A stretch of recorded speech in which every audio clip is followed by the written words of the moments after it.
Yuva Itza Foundation, Royal Treasure, Eventbot, Edelman, Social Connect, McCain, Unibic, Bagri Tea, Maskin, and Kana Sweets. We'd like to thank you all for your continued support.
Good morning, Namaskar, Khamma Gani, ladies and gentlemen. Welcome to the 13th edition of the Z Jaipur Literature Festival in association with Nexa at Samvar. We are delighted to introduce session number 85, David Godwin on the work of a literary agent. Let's welcome our speaker of the day, David Godwin, in conversation with Nilanjana S. Roy. David Godwin is a former publisher, a writer, and a founder of literary agency. His first Indian book was Arundhati Roy, God of Small Things, which won the Booker Prize in 1997. He now represents William Dalrymple, Nilanjana S. Roy, and many more Indian writers. Nilanjana S. Roy is the author of the award-winning fantasy novel The Windings and the 100 Names of Darkness, and writes a regular column on books for Financial Times. Thank you, and can we really applaud for both of them? Thank you so much, and such a pleasure to be here with people who are here for the first session of the morning, which means that at least some of you have given up breakfast. But I'm really happy to be here with David Godwin, who has been not just a killer agent, but a wonderful friend and a mentor over the last 10 years to me and to so many other people that I know about. David started the David Godwin Associates Agency about 25 years ago, which means that he's been in a position to see publishing change. He's been in a position to encourage and bring forward some of the greatest writers that you know of, from Vikram Seth to Arundhati Roy to Jeet Thayil and many, many others. And he has an understanding of what it takes to be both a writer in a changing publishing world and what it takes to be the agent who in some way is both the shepherd and the friend to all of us. And David, I wanted to start by just asking you a little bit about what you think about the job of being an agent. A lot of people don't understand what actually goes into not just running an agency, but into representing writers. And what does it mean, that word agent, to you? I remember when Arundhati Roy came to England, and I think she never wanted to use the word agent for me, and felt it was it reminded her of being an estate agent rather than being a literary agent. So I think it's an odd word. What does it mean to me? I think it means basically to discover, help, support writers to ensure their work is properly published. And sometimes I think the agent is the person there at the very beginning, discover, and then you're the person at the very end, kind of sweeping up the room when everyone else has gone home. So in a way, you watch the whole process, and that's part of the beauty of the whole thing. That's such a wonderful answer.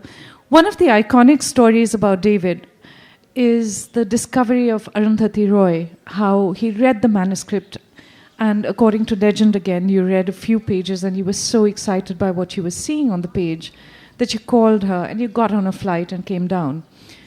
That part of the story is really well known, but what I wanted to ask you is simple, when you're looking at a manuscript for the first time and there's a mostly anonymous writer, somebody you don't know, you haven't met at the other end, what was it that made you get on that plane, and what is it that you're looking for that makes you so excited when you see it? It was quite a complicated time in my life. I used to be a publisher, then I went to work for a very posh literary agency run by a man called Gillan Aitken and Andrew Wiley.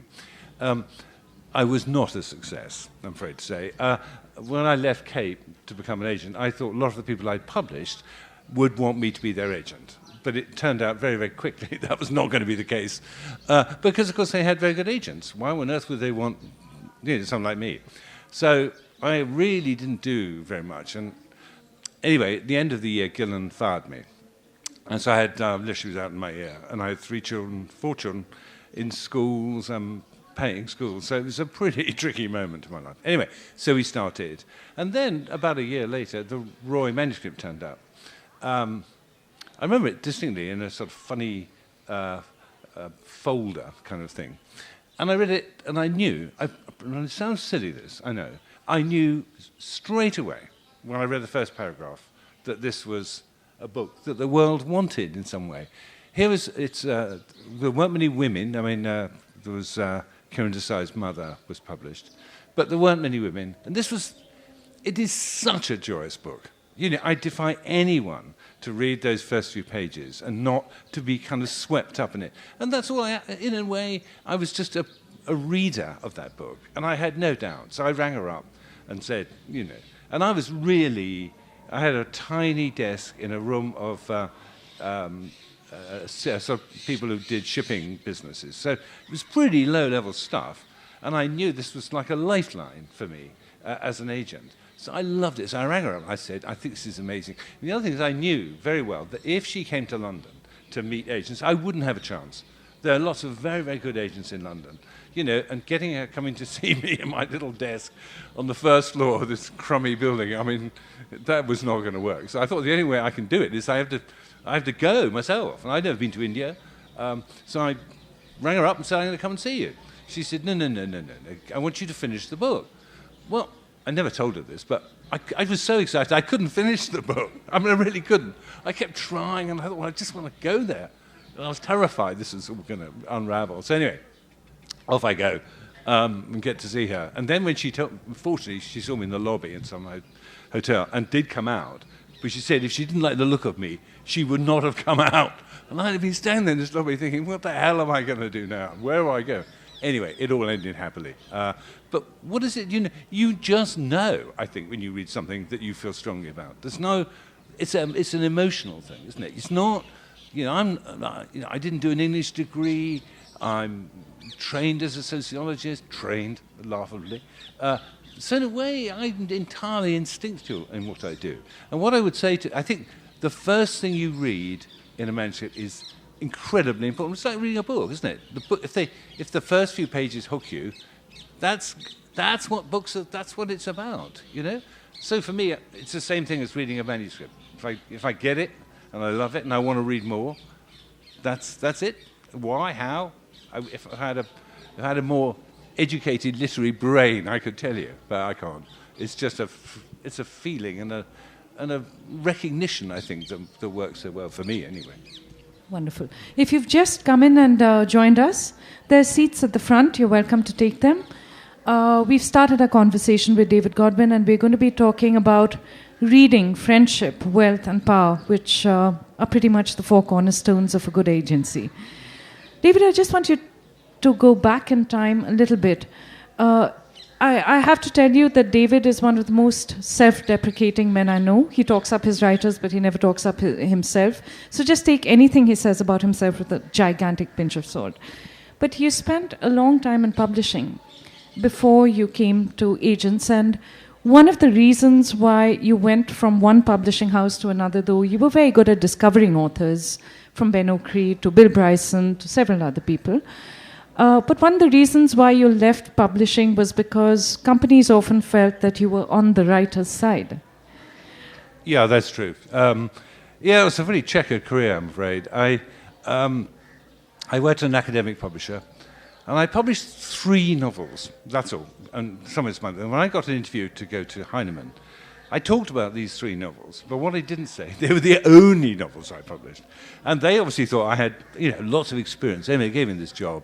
And it was fun, and we published Graham Swift's Waterland. It was just a phenomenal book. Then I went to Seckers for a year. Then they fired me. I was literally escorted out of the building by a security guard, with a carrier bag. So then I went to work. I went to work for Granta for one day. It was terrible. I don't know if we all had jobs, but I went to Granta, and I got there with Bill Buford. And I was there to set up the book line. And I knew I made a terrible mistake in the course of the day. I just knew this was just going to be a disaster. So I went home, and I never went back, and then managed to wheedle a job with Jonathan Cape. So that was fun. So I went to Cape. But basically, the problem, and my job there was very much to kind of get the list going. Cape is a phenomenal publishing house in England, and a really important one. But it sort of lacked some luster. So my job was to kind of just get it going again, publishing decent books. But that was great fun too. But after a bit, the corporation wanted to control me, I think, rightly. So that ended badly. But in a way, when I was there, my view always was that I was actually on the side of the writer. So I probably did pay them too much money.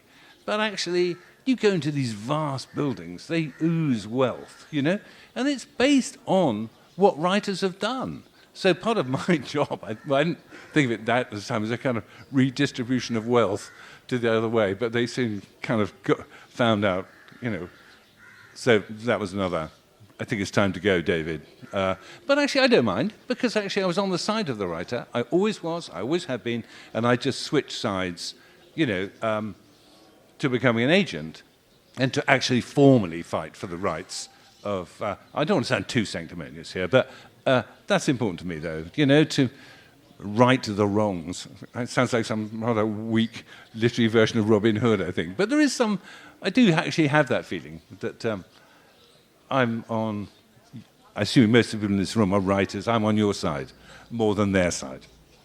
It's one of those wonderful moments when everybody who is a writer in this room is smiling very broadly, and there are a few editors who are not. But... But David, okay, one more big picture question before we get down to the details of your job. You start David Godwin Associates in 1995, and you're sure from the start that this is going to be a small but fiercely focused agency. There's a certain kind of writer you want to work with. The 1990s was also the decade when publishing itself started to become more corporate run. It opened out in some ways. You were looking for new writers, people from other countries who wouldn't be represented before. In that way it was good, but it was becoming much more corporate. And you walked into that landscape. And what do you see shifting over the next 20 years as your role? It just gets bigger, I think. It's kind of fast some ways, I think. Take in England, you have, I'm going to explain.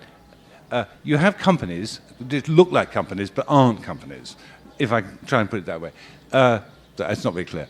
Jonathan Cape is part of a huge group called Random House, and there are lots of imprints within this house. I mean, where it gets to someone like Little Brown have in England, I think, 14 imprints. And I mean, it seems to me crazy. So in a way they get bigger, but they're trying to make themselves look smaller. So there's it's a strange atmosphere, I think, in these. Trying to understand what they do is another problem. But nonetheless, I'm sure they know what they do. But so there is a huge proliferation of, as if they're trying to pick up the energies of small publishers within a corporate feeling. But actually, it's completely untrue, because what actually happens, you have some editors in these individual imprints, and then you have vast corporate publicity, marketing, sales, and so on. So actually, it's a kind of a gloss on something. And I do find that, well, I pick my way amongst it as best I can. But that was true when I was a publisher. But it's even truer now in terms of size and what's going on. Approximately give people a sense of how large the publishing industry that you work with is now. How many houses would you be actively selling to in the US and the UK, and how many big agencies are there, or how many star agencies are there? Because from here we see maybe only 3 or 4 superstar agents or agents that we know of.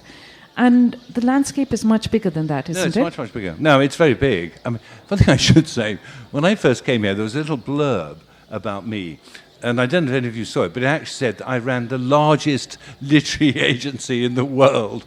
And it did make me laugh. I think I'd run probably the smallest literary agency in the world. Anyway, let it be. Yeah, no, you've got masses of... It's a huge business. And you've got... How can I explain? Masses of imprints, but under the same roof. So you've got very few actual proper independent publishers. Huge sum... Sorry about this. We are just going to let the critics have a say for a few moments. Yeah, no, it's fine. I'm getting the message. Yeah. I'll speed up. Agents paid by publishers Good for to dogs. We're for destabilize dogs. the session. No, I don't know. It's very easy to get overwhelmed by the size of publishing. And I don't think, it's not a big issue, I don't think. Not really. Because actually... big spawns are small, so actually it can work out well, I think. So I wouldn't let it worry you. It doesn't worry me. Yeah. It's a dog. That's probably the most charming infiltrator we've ever had at a Jaipur session. Getting back to the work now, you're looking at something, I forget what the number was. It was either 600 manuscripts a year passed through the DJA office, or a lot more. Yeah. Okay, let's double that number. You see about 1,000 manuscripts a year coming to you. How do you make your choices? I mean, how do you decide what it is that you're going to read?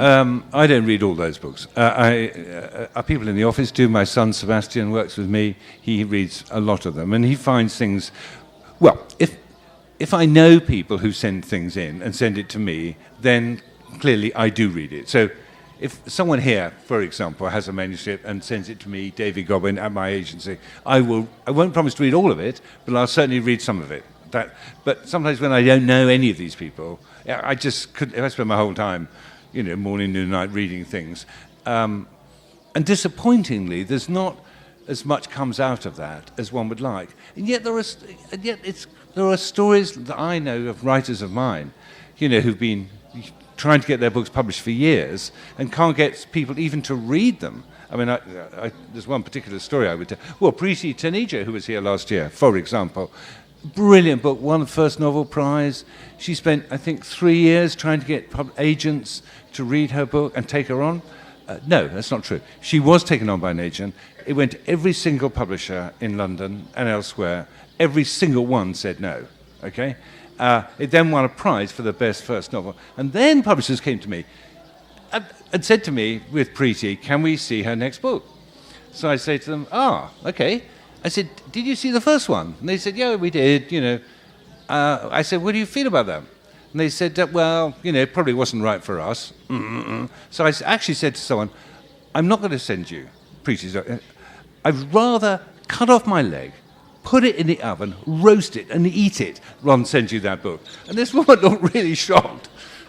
I'm not sure I'm actually going to that level, but nonetheless, it was a way of saying there's got to be some honour in this business. There's got to be some commitment. I'm not shopping around what I do to people. I'm not a supermarket that people come in and take things off the shelves. So in those situations, that's what I do, and I can't help but do it. That's a problem. But if I was more rational about it, might be better. One of the most extraordinary stories of recent times was Lucy Ellmann. Lucy Ellmann, whose book, Duck's Newberry Port, is written in a single sentence that runs for hundreds of pages, and she landed on the Booker shortlist. David was her agent, And you had a really, really hard time getting editors and publishers to commit to this book. Yeah, no, well, she was always published by Bloomsbury, by Alexandra Pringle. The book is sent to Alexandra. Alexandra doesn't like it. And good for her, because she could have bluffed it. She'd always published Lucy, but she didn't. She said it just didn't work for her. I mean, this book is 1,000 pages, okay. Now, and for a publishing house like Bloomsbury, who is a fine publishing house, it looked like a piece of madness, I think, to her. Right. It isn't. It's an incredible book, I promise you, and a book that breaks all the rules. And I knew a tiny press in Norwich called the Galley Beggar Press, I knew they would love this book. So I sent to them, and within a week, Galley Beggar, Ellie, who runs Galley Beggar, loved the book, rang me up, I knew she'd love the book, because it was a certain kind of book. So they published. There were 2 people in this publishing house, and they published out of their tiny little terrace house in Norwich. But they loved this book. So Ellie put every single of her energies into this book. It's a beautifully produced book. She entered it, she priced it properly. She really made a massive commitment to it. She published it, and she went around talking about it. Not some publicist, not, who basically don't have time to read the books because there are so many books. She read the book. It was her book. She knew people trust her. And so when she goes to the Sunday Times in England, which is a very important magazine, they took her seriously. So the book is published, wonderful reviews, really rapturous reviews. It gets on the long list, brilliant. Then gets on the short list. I mean, it was really amazing. We just couldn't believe it, actually. And Lucy is eccentric, not a good public speaker, clumsy, but the book is beautiful, and it has a wonderful plot. I mean, I would urge you to read it, but it needs time, but it's worth it. And the last 100 pages are incredible. Anyway, we go to the book. It's a complete disaster for all kinds of terrible reasons. But the sad story, this is the story set in America. I think 40 American publishers turned it down, and it was eventually published by a tiny Canadian publisher. And in the roundup, I think the New Yorker and the New York Times chose it as one of their best 10 books of the year.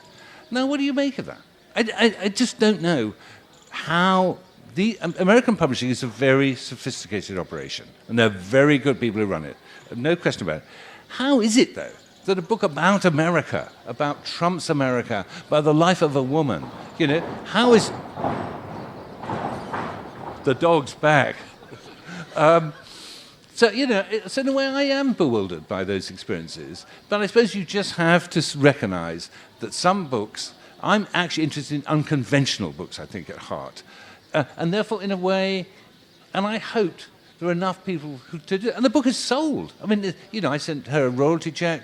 So it does work. It was vindicated. And the small press and what those 2 did was unbelievable. And if it had been published by Bloomsbury, it wouldn't have been entered for the Booker. And in a way, I'm glad Alexandra could say that to us, and we could take the book to someone who loved the book. Because in the end of the day, my job for writers and for books is to find publishers who love that book and will go the extra mile. It's not how much money you pay. It's not about that. It's about passion, it's about commitment, it's about energy, and about drive. And I think the money's obviously terribly important. But the money, you can deal with the money, but you've got to find the right person, in my view, to give that extra element, because that's what you need now in a very crowded marketplace. You've got to have someone who'll go the extra mile for you and your book. And my job, insofar as I can, is to try and get that for you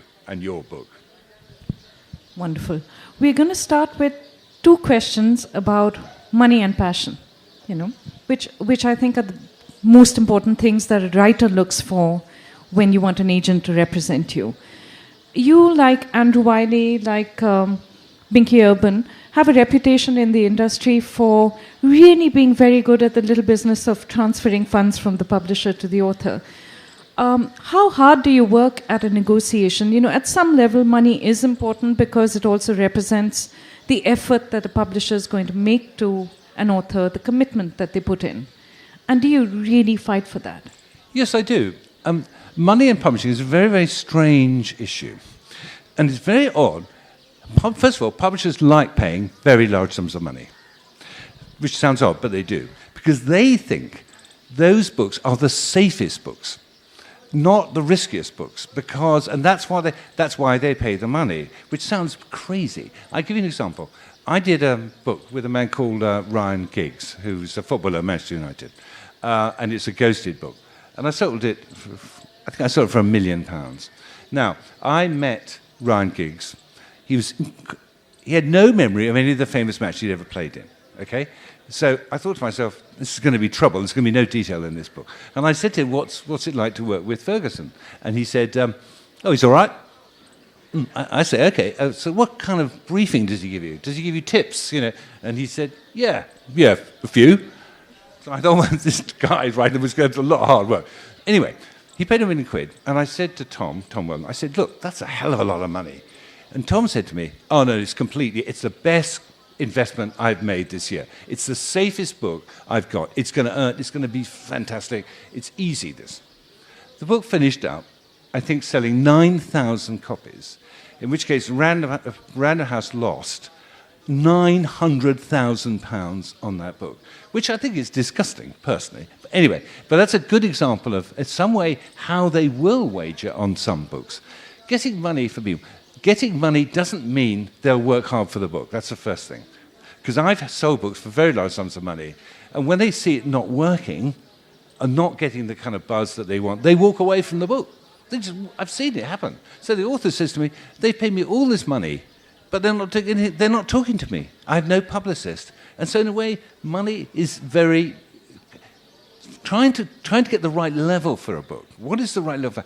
How is it going to sell? I'm trying to...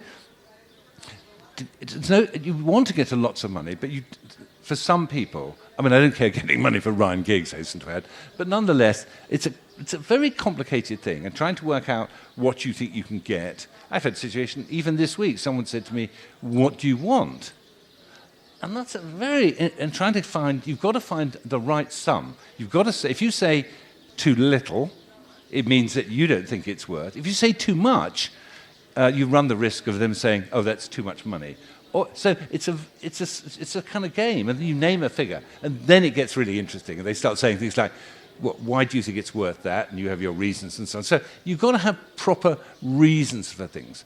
I don't auction books, except in one particular case. I don't auction books, partly because I want this conversation, and I think giving books to the highest bidder, I think it's really, really risky. Because someone may have lots of money, but they may be hopeless publishers. So much better to just be much more careful, take your time, and find some way to mix the money with passion. But if the passion's good enough, they'll pay the money too.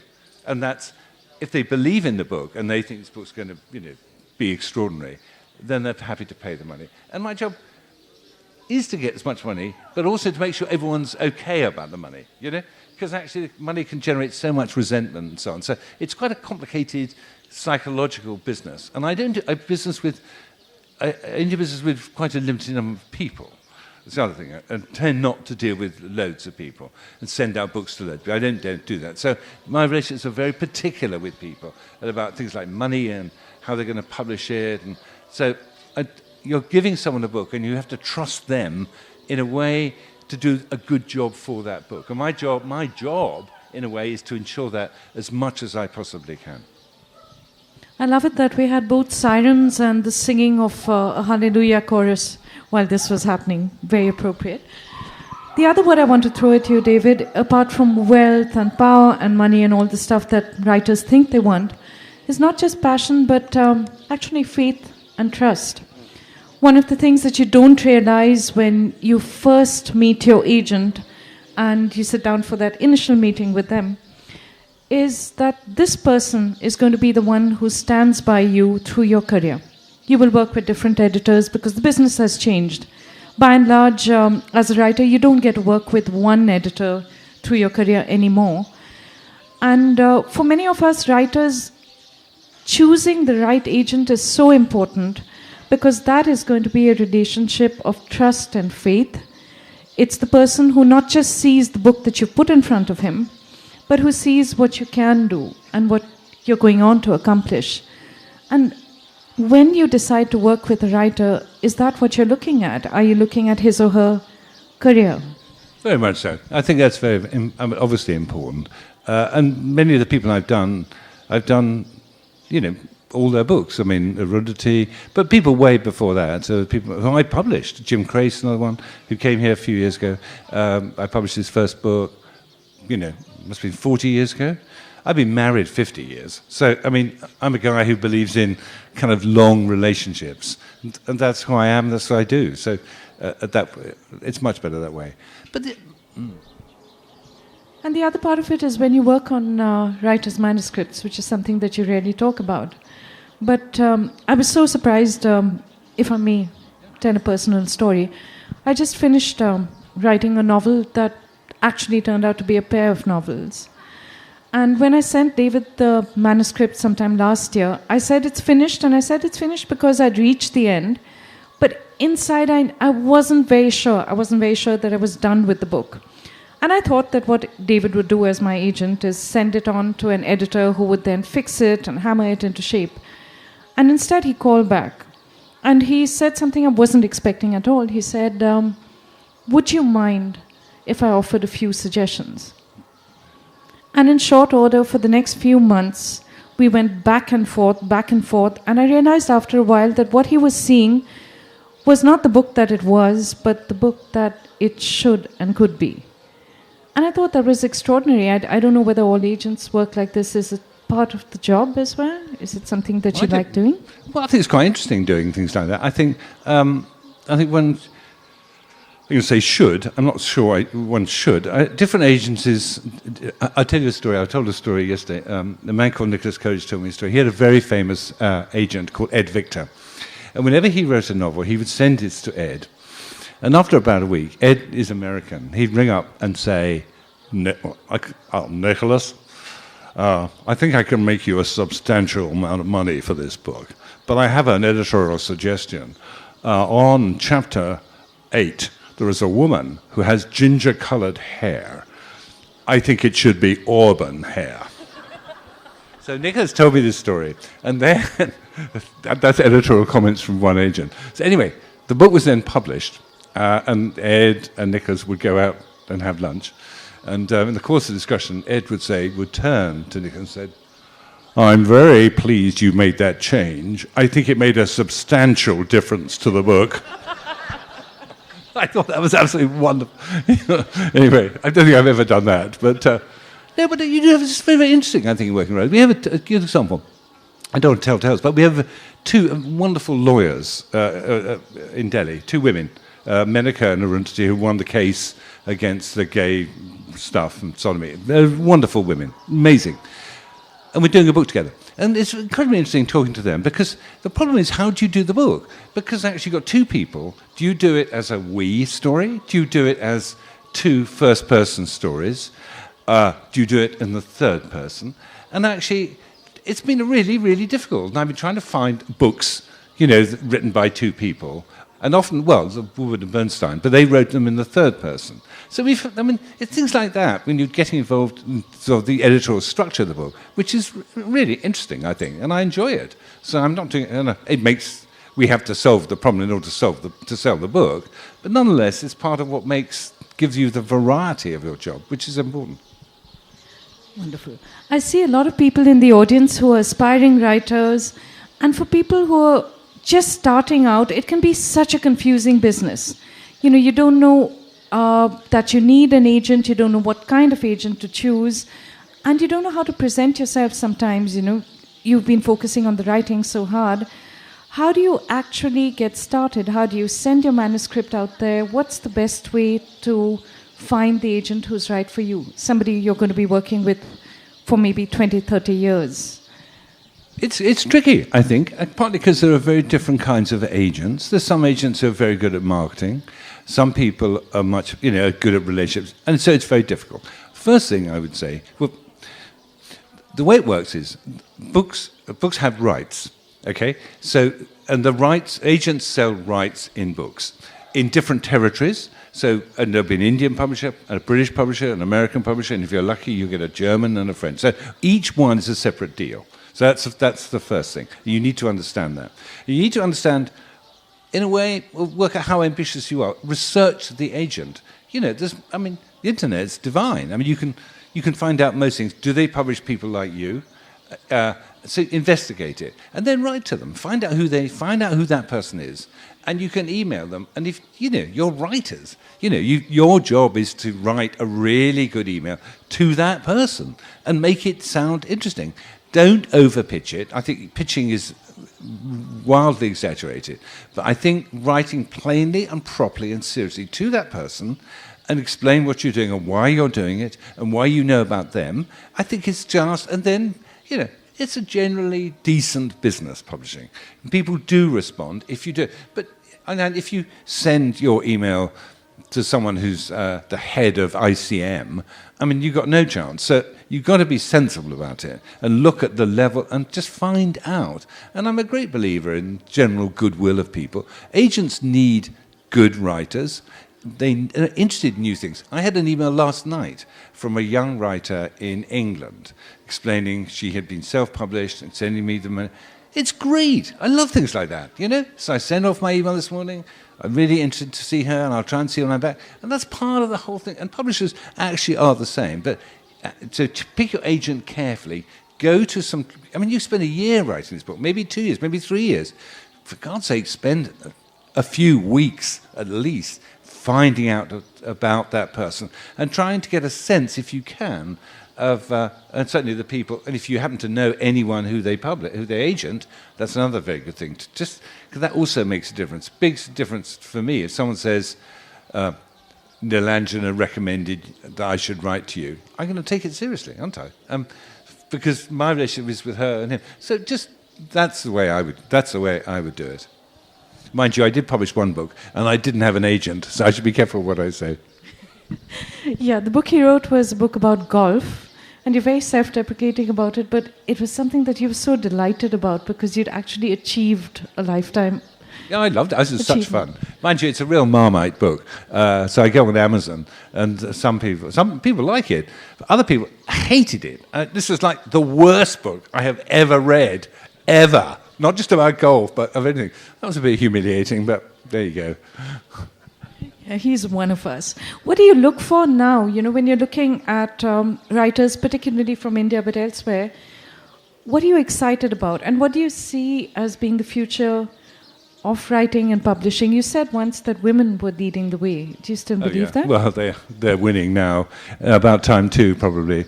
So that's good. So the new voice, and I think from what again, I don't know as much about it. There's obviously a lot of new young voices here in India that are working. Now, I think the interesting is whether they'll work abroad, and that I don't know yet. I haven't read some of those books. I think, there's your book, but you're older than... you published books before. So I'm not in touch, probably, with enough younger people and their books, but probably I'm getting on now, and maybe they need someone more their own age. I'm very mixed about this, actually, because I don't quite know. I sort of sometimes feel I should be careful, but other times I think, sod it, who cares? No one cares how old anyone is or young. And we have I can see 2 young writers in this room who I'm thrilled to agent. That works. They're the future. Wonderful. And a last question about publishing per se. When you look at how the industry is changing, do you see that it's going to be easier for writers and editors in the future, or do you think it's actually becoming a lot more complicated? For a lot of writers, it's so hard. What I hear from writers often is that it's really, really hard to make your name these days in a crowded landscape. It's very hard to find a way to survive and hold on and fund yourself through the writing.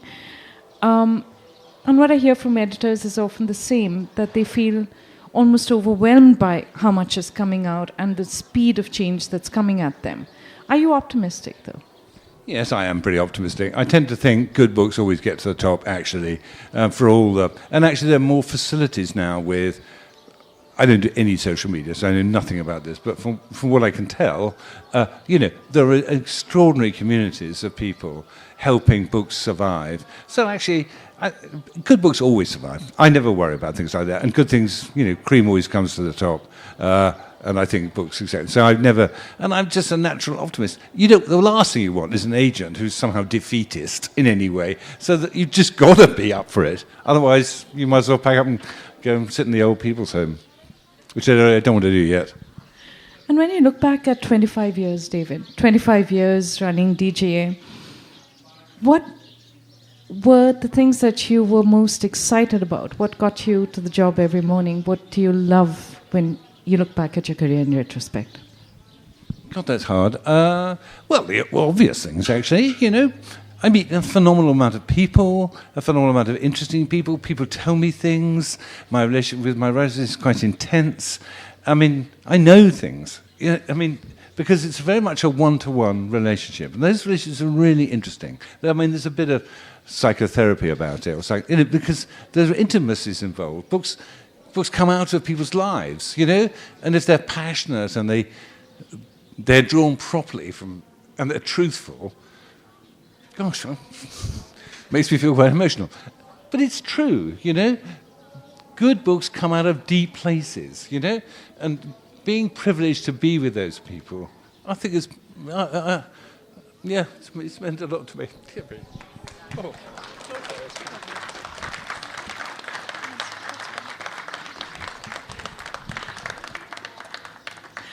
I'm so happy that happened. I know he isn't, but I'm delighted to see him display some of what makes him such a fantastic agent, because he really, really cares.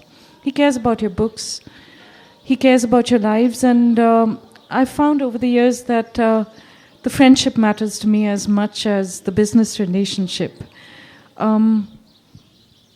Okay, you're going to have two people getting emotional on stage, but I will say that David's been there for me when I most doubted in myself. And he said something to me years ago. He said, you could aim for the easy life, you could write 7 fantasy novels, but there's something else you should be doing. And he made me move in that direction, and for that, I'm so grateful. And now enough with the soppy stuff. Let's get over to the audience. I'm sorry about all that. I feel a bit embarrassed about it, really. And I know we're going to have a lot of questions in the audience. We have 20 minutes. Take your time, but please keep the questions short if you don't mind, so that as many people as possible can have a chance.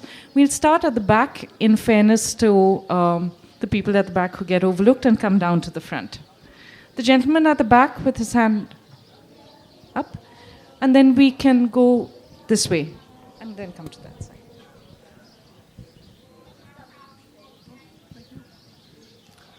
Hello, Godwin. I am Dr. Vaid. I'm an author. First question is, when can I kidnap you? Which is the most vulnerable point of your life where I can kidnap you? On the lighter side, because in India that is what is required to get an agent, really. Yeah. Okay. Thank you. And the question is? Question is that I've published with 3 different publishers, and everybody told me not to take up an agent. Advised me, at least, not to take up an agent. Any reason?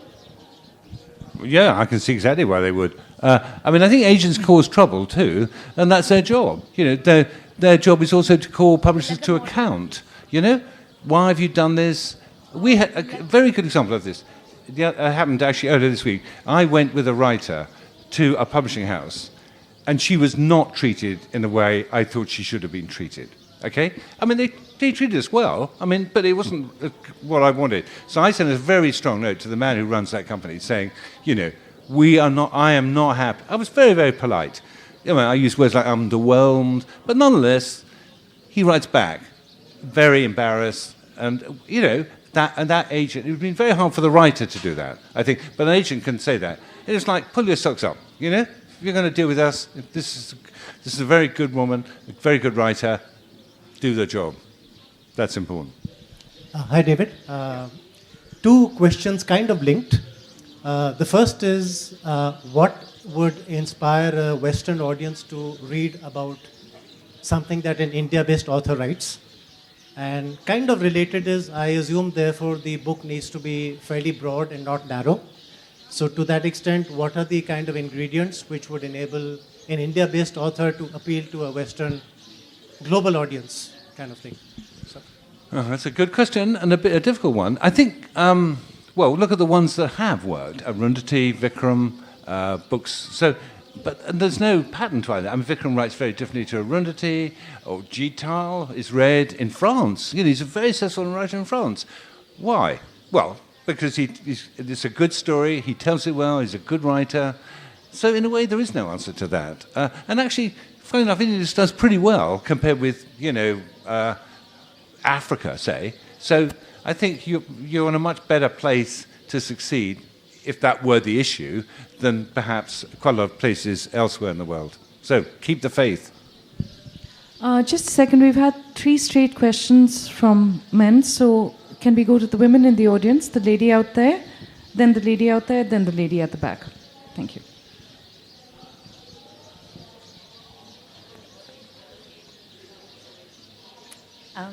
You spoke of the lack of honour and atmosphere of corporate wealth within the publishing industry these days. What advice would you give to young people entering the industry in terms of not becoming cynical or compromising their ethics in this landscape? Okay. Well, I think there are lots of young people in publishing who do an amazing job. That's the first thing. Who genuinely are committed. I know people at small publishing houses and large.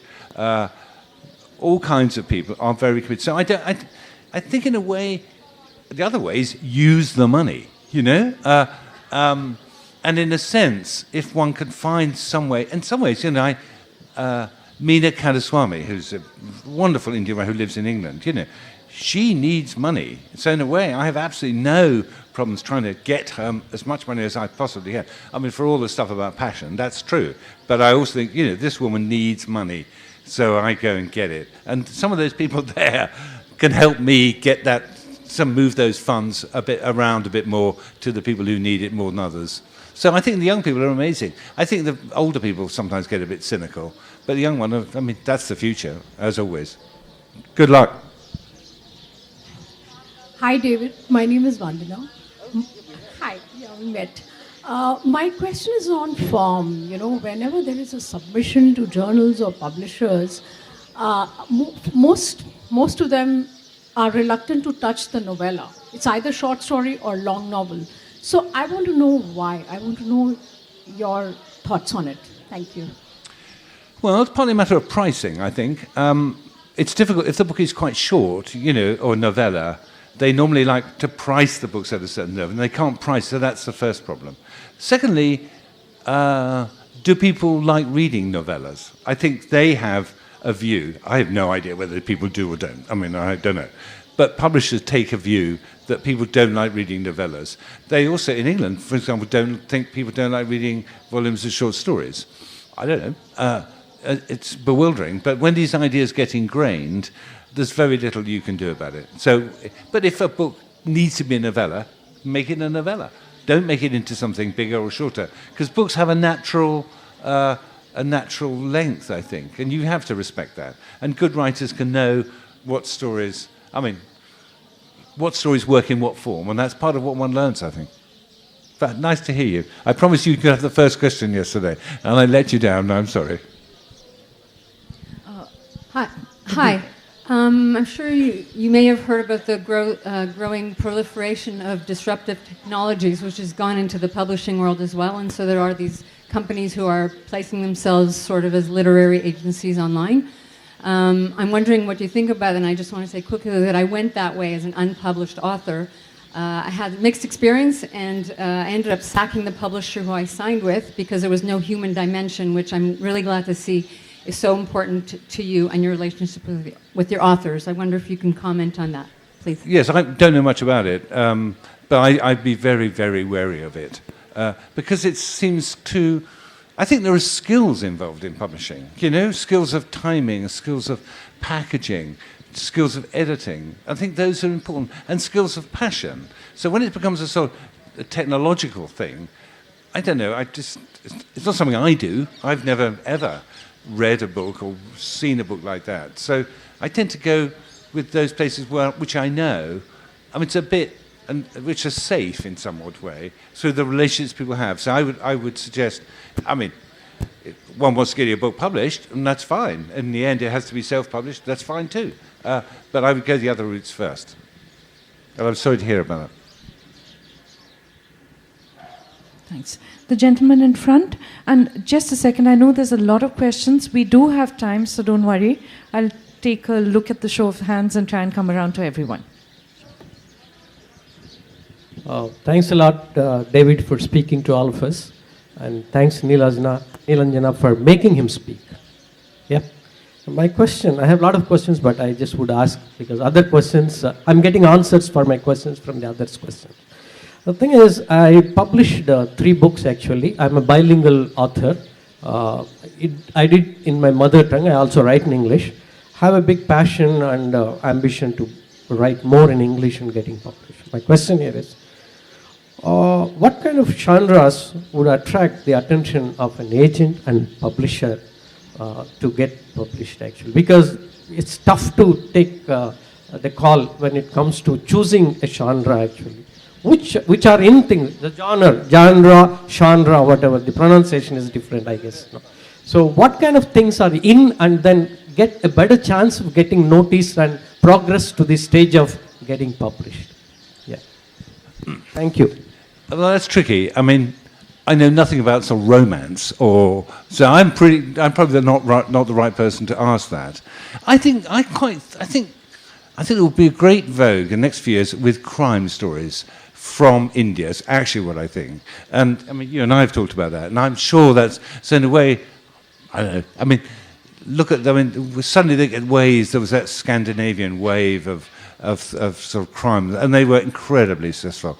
Maybe that'll happen here. We'll need about a number of writers, though, not just one. As for you, it'd have to be a one-to-one session. I'd need to read quite a lot of the stuff and say to you, I think you should write historical novels as opposed to whatever. But it's a very hard one to answer. Rather. He hasn't. There is an email ID on the David Godwin website. So yeah, do. I mean, literally, you go to my website, put in DGA Lit Ag, there we're DJ, and then we'll be at the top. My email's there. Say you were here, and send it to me. You know, I won't reply tomorrow, but I will reply, I promise. Yeah. Just a second. May I just get a sense of how many people have questions? Okay. After the lady speaks, we'll just go across the room in order as is easier for you. We have 11 minutes, so with luck we should be able to get to everyone. Hi.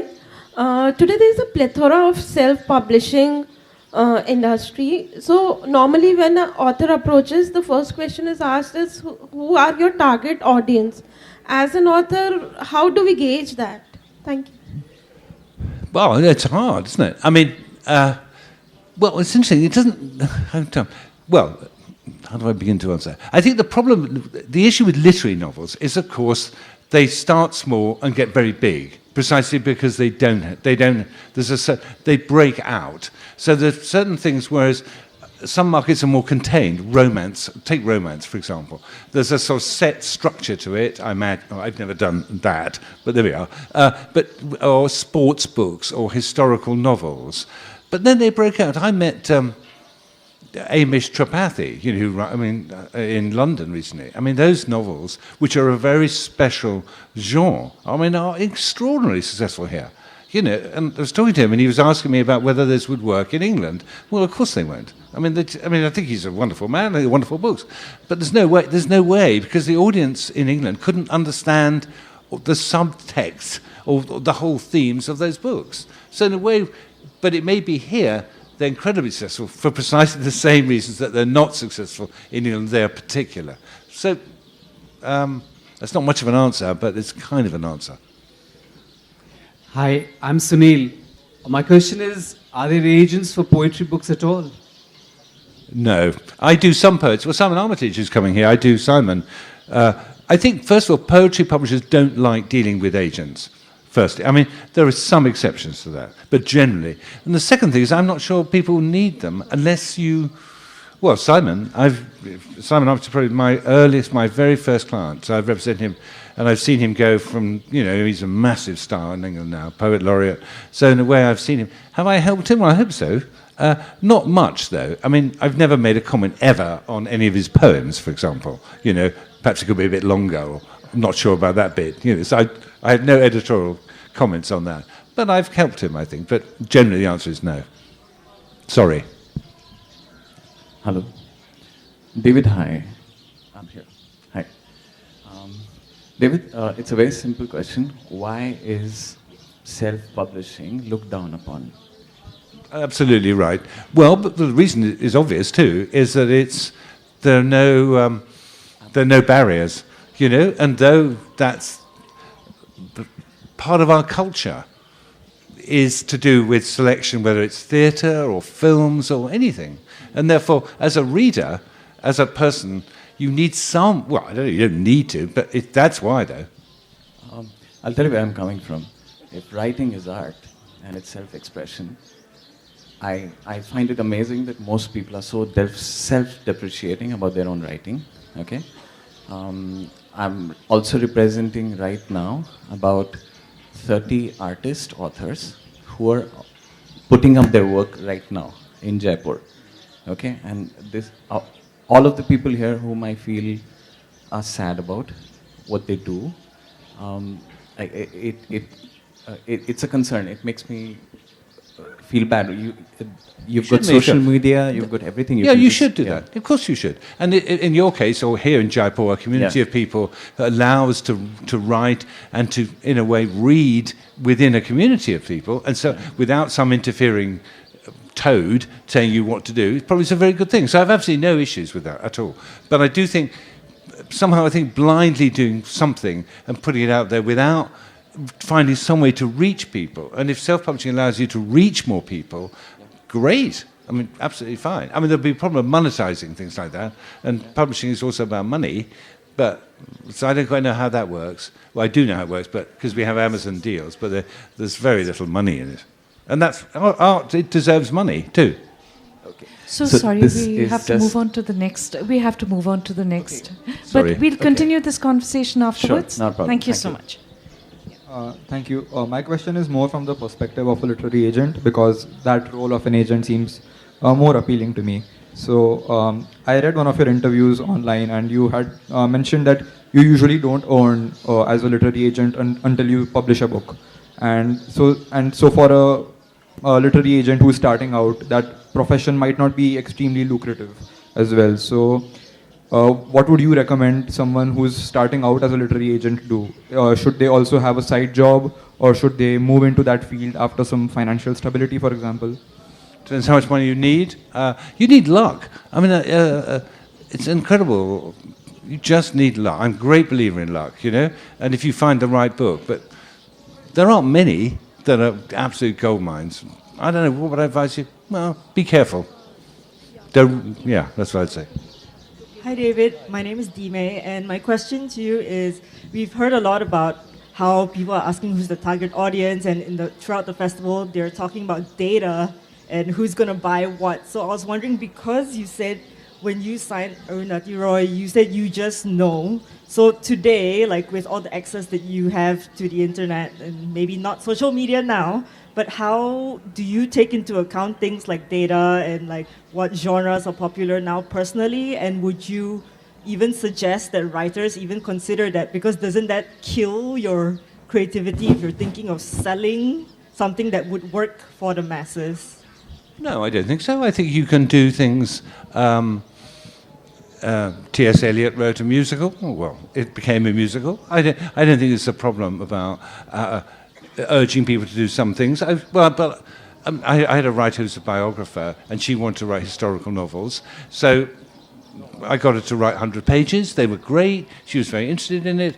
It took us a long time to sell it. We eventually sold 3 volumes. So I don't have a...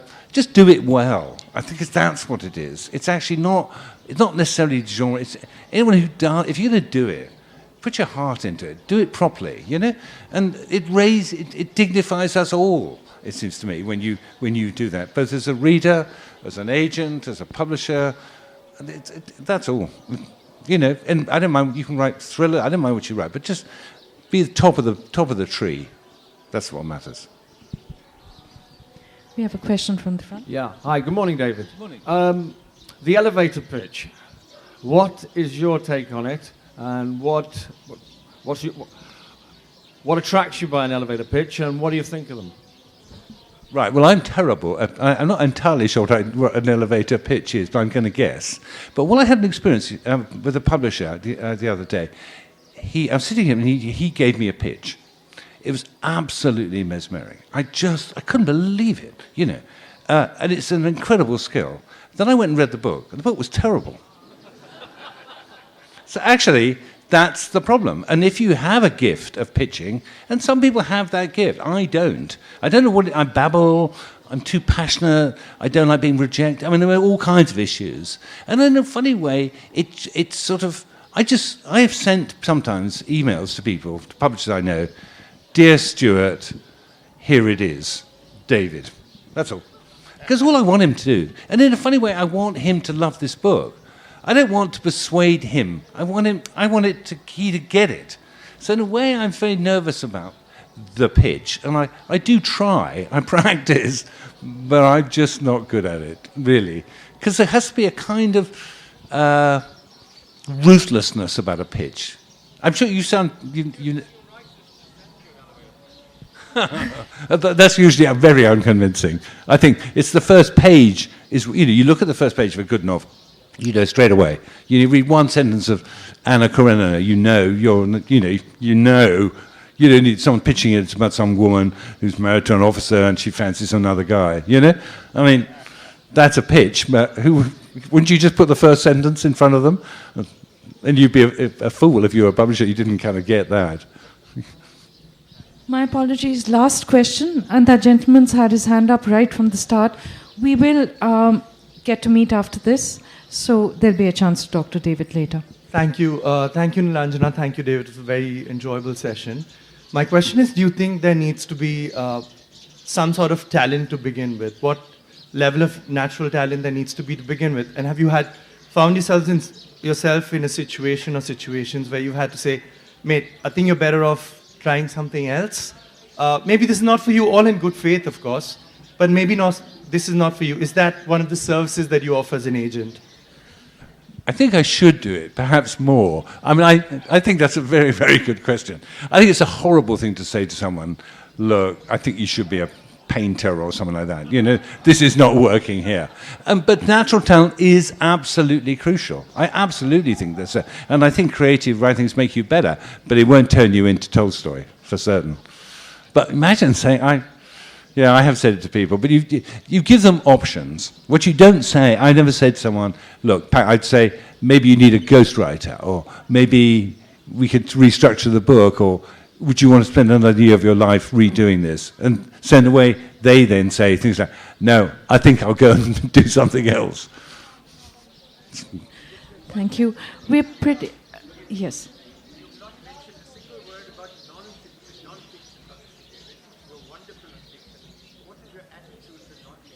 Great question. It's fantastic. I mean, I do Willie Dalrymple here. I think his books are incredible. I mean, I do loads of biographies. I do people who've been here, biography, Richard Holmes writing biographies, Coleridge. So I am massive. In fact, and most of my work is actually probably in those big historical books of different kinds. So non-fiction, memoir, I do quite a lot of memoir. Oh yeah, no, I absolutely think. I think what's interesting though is sometimes great fiction travels. Whereas non-fiction, I mean, it does travel, but not as much as great fiction, I think. But I think, and we're in an era now, especially here, of great non-fiction here that's really happened. And I think this has been important. I think Willie's very important. I've taken a young historian called Manu Pillai, who's a brilliant historian, and part of my job is to get him known in the West. And you're absolutely right, sir. Thank you. That's a wonderful note to close on. You've been a fantastic audience. And I hope you'll have a chance to talk to David afterwards. David, thank you so much for everything you do. I'm just going to say one thing. The worry about people who come on stages like this is it gives you a sense of self-importance.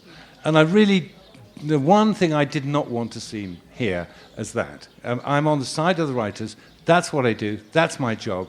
And I wouldn't want you to think I was in any way deluded about who I am and what I did.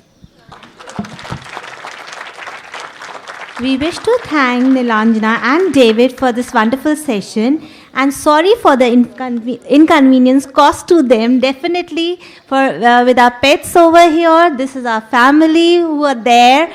Really sorry for the inconvenience.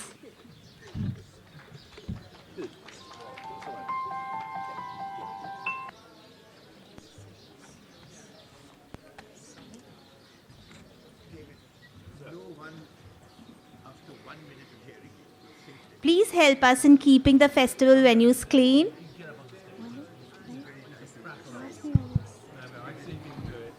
Please help us in keeping the festival venues clean and dispose of your waste in the waste bins placed across Diggy Palace. Please do not leave your bags unattended